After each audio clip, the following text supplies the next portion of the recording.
आप देख रहे हैं वरदान इंडिया न्यूज। रुक करते हैं आज की इस खास खबर। नेशनल कानपुर में आज फिर एक बेटी का उसी के पति द्वारा बहनोई से पैसे लेकर बहनोई द्वारा हलाला के नाम पर बलात्कार किया गया। पीड़िता महिला का आरोप है कि संतान न होने, दहेज में 50,000 नकद की मांग पूरी न करने, ससुरालियों द्वारा प्रताड़ित करने, मारपीट कर घर से निकालने से परेशान महिला ने थाना मूलगंज में एक शिकायत पत्र दिया था।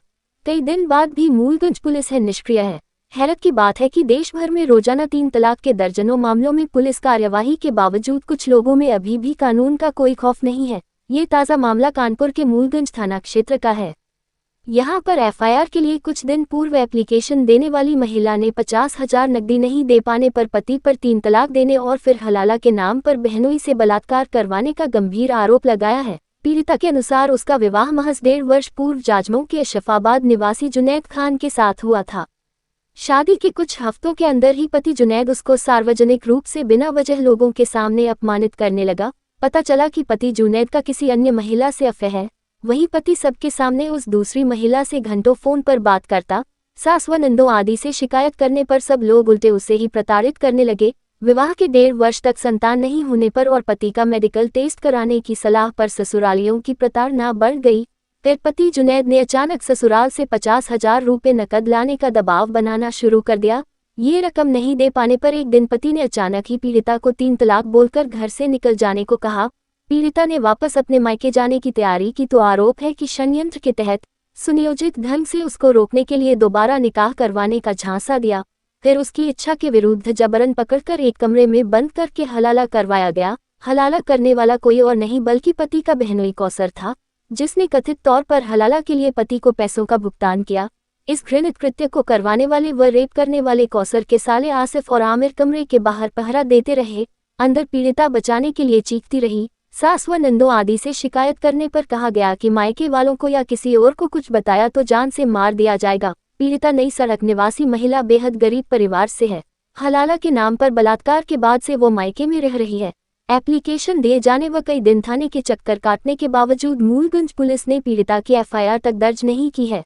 पीड़िता को उल्टे जाजमऊ थाना भेजने का प्रयास किया जा रहा है, ये जानते हुए कि वहां आरोपी जांच को प्रभावित और पीड़िता को प्रताड़ित करने का प्रयास करेंगे।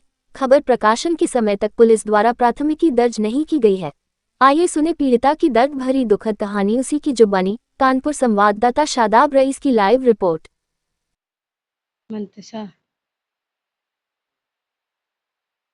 शादी के 1 साल हो गए। मेरे हस्बैंड के पास पहली रात से कॉल आ रही थी तो हमने पूछा कौन है, तो कहीं कोई नहीं है, तुम अपने काम से मतलब रखा करो, मेरे काम में दखल अंदाजी मत करा करो।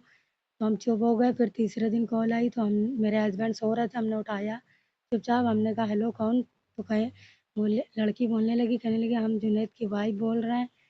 तो हम चुप हो गए। फिर हमने चुपचाप फ़ोन काट दिया। तो हमने अपने हस्बैंड से पूछा तो कहीं मारने लगे, कहीं तुमने मेरी कॉल काहे रिसीव करा। तो अपनी सास लोग से बताया तो कहीं तुम्हारी गलती है, तुमने फ़ोन क्यों उठाया। तो फिर कुछ दिनों बाद मेरे हस्बैंड हमसे कहने लगे कि अपने घर से 50,000 रुपये लिया। तो हमने कहा मेरे घर में नहीं है, मेरे घर में खुद अम्मी लोग काम करने जाती हैं। तो फिर मारने पीटने लगे, तो 3 तलाक दे दी। कहीं अपने घर जाओ तो हम रोने लगे। मेरी सास ने हमको रोक लिया, ज़बरदस्ती कहीं दूसरा निकाह करा देंगे, तो हम रुक गए। तो मेरे हस्बैंड ने अपने बहनोई के साथ हलाला करा दिया ज़बरदस्ती, और उससे पैसा भी ले लीन 50,000 रुपये। हाँ, इसकी शिकायत हमने करी थी पुलिस कमिश्नर के साथ, वो सुनी नहीं। भारत में तेजी से उभरता हुआ देश का राष्ट्रीय संगठन नेशनल मीडिया प्रेस क्लब में सदस्यता पाने का सुनहरा अवसर। वर्तमान में देश के 19 राज्यों में संगठन कार्यरत है। अन्य राज्यों में भी जल्द ही बेहतर कमेटी गठित की जाएगी। देश का कोई भी नैतिक जिम्मेदारी से कार्य कर रहा पत्रकार, अधिवक्ता व समाजसेवी देश के किसी भी राज्य अथवा जनपद से संगठन की सदस्यता ले सकता है। सदस्यता पाने हेतु अपना आधार कार्ड, कार्यरत संस्थान का ID card, passport size photo, सदस्यता स्क्रीनशॉट फॉर्म के साथ संलग्न करके ईमेल आईडी nationalmediapc@gmail.com के माध्यम से अथवा व्हाट्सएप नंबर 94 50 12 25 92 के माध्यम से भेज सकते हैं और संगठन के साथ जुड़कर संगठित रहते हुए देश व समाजहित में निरंतर कार्य कर सकते हैं। तो आइए आज ही भारत के किसी भी राज्य अथवा जनपद से संगठन की सदस्यता लें।